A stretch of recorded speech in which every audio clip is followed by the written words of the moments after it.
Class 10 के chapter 1 की theorem 1.4 है हमारे सामने, जिसमें हमें प्रूव करना है कि √2 इज़ इरेशनल। तो इसको हम प्रूव करेंगे कॉन्ट्रडिक्शन मेथड से। तो इसके लिए हम प्रूफ के लिए हमको क्या करना पड़ेगा, लेट करेंगे। Let us assume that contrary that √2 is rational. अगर हमको इरेशनल प्रूव करना है तो हम उसके अपोजिट लेट करेंगे कि √2 इज़ रैशनल। अगर ये रैशनल है तो किस फॉर्म में होगा, ये होगा a/b के फॉर्म में होगा, और b is not equal to 0 होगा। b जो है वो 0 के इक्वल नहीं होगा। And a and b are coprimes. a और b जो होंगे वो क्या होंगे, हमारे को प्राइम्स होंगे।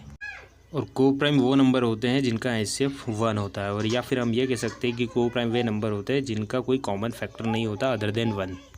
Now we will rearrange this equation. हम इस इक्वेशन को अरेंज करेंगे तो ये b जो है ये इस साइड हो जाएगा, √2b is equal to a। अब हम करेंगे स्क्वायरिंग बोथ साइड, दोनों साइड स्क्वायर कर देंगे। Squaring both side, squaring both side, दोनों साइड स्क्वायर करेंगे तो यहाँ पर √2 का स्क्वायर क्या होगा, √2 का स्क्वायर होगा 2, और b स्क्वायर हो जाएगा is equal to a square.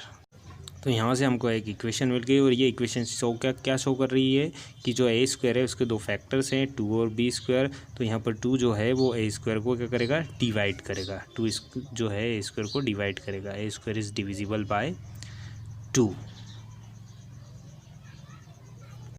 So according to the theorem 1.3, उसमें क्या 1.3 में क्या है कि a स्क्वायर अगर 2 से डिवाइड है तो हम कह सकते हैं कि a is divisible by, a is also divisible by 2।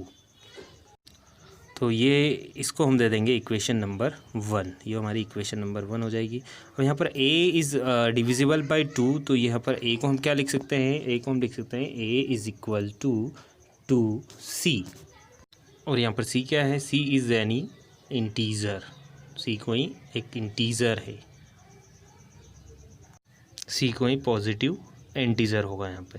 तो यहाँ पर जो a की वैल्यू है a is equal to 2c, उस वैल्यू को हम ऊपर वाली इक्वेशन में क्या कर देंगे, a की जगह पुट कर देंगे। इस वैल्यू को हम a की जगह पुट कर देंगे। तो a की वैल्यू पुट करने पर जो इक्वेशन हो जाएगी क्या हो जाएगी, 2b square is equal to a square की जगह क्या लिखेंगे, 2c का होल स्क्वायर। तो इसको लिखा हमने 2c होल स्क्वायर।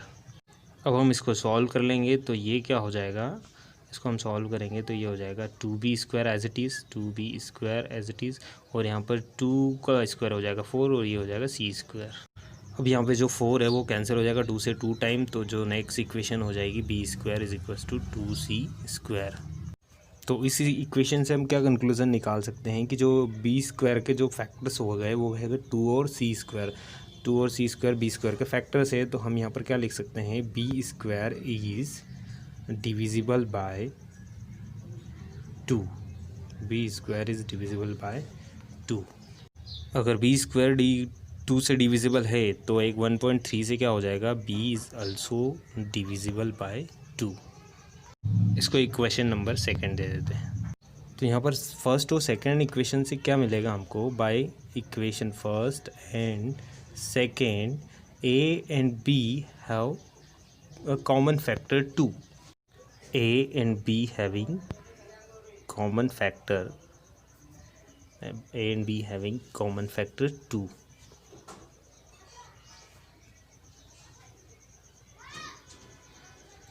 तो यहाँ पर a और b का कॉमन फैक्टर क्या है, 2 है। तो यहाँ पर हम देख रहे हैं कि b का कॉमन फैक्टर 2 है और यहाँ a का कॉमन फैक्टर 2 है, तो a और b का कॉमन फैक्टर क्या हो गया, यहाँ पे 2 हो गया।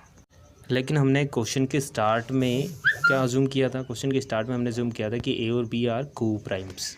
तो ये तो हमारे इस क्वेश्चन में कॉन्ट्रडिक्शन हो रहा है। तो यहाँ पर ये जो कॉन्ट्रडिक्शन है ये क्यों हो रहा है, ये कॉन्ट्रडिक्शन क्यों हो रहा है, क्योंकि हमारा जो असम्पशन है वो इनकरेक्ट है, रॉन्ग है। So this contradiction is arisen,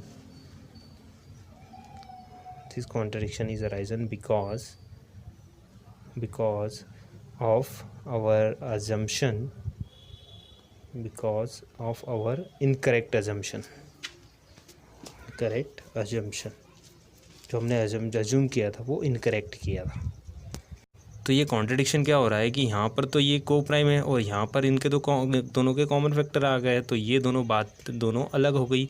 तो ये क्या हो जाएगा, यहाँ पे कॉन्ट्रडिक्शन अराइजन हो रहा है because of our incorrect assumption √2 is rational. तो यहाँ पर √2 अगर रैशनल नहीं है तो हमारा जो कंक्लूजन निकला वो क्या निकला, देयरफॉर √2 इज़ इर्रेशनल। √2 इर्रेशनल हो जाएगा, अगर वो रैशनल नहीं है तो वो इर्रेशनल होगा। तो ये हमारा प्रूव्ड हो गया। आई होप आप इस कॉन्सेप्ट को अच्छे से समझ गए होंगे। अगर इस कॉन्सेप्ट को समझ गए होंगे तो आगे क्वेश्चन आप इजीली सॉल्व कर सकते हो।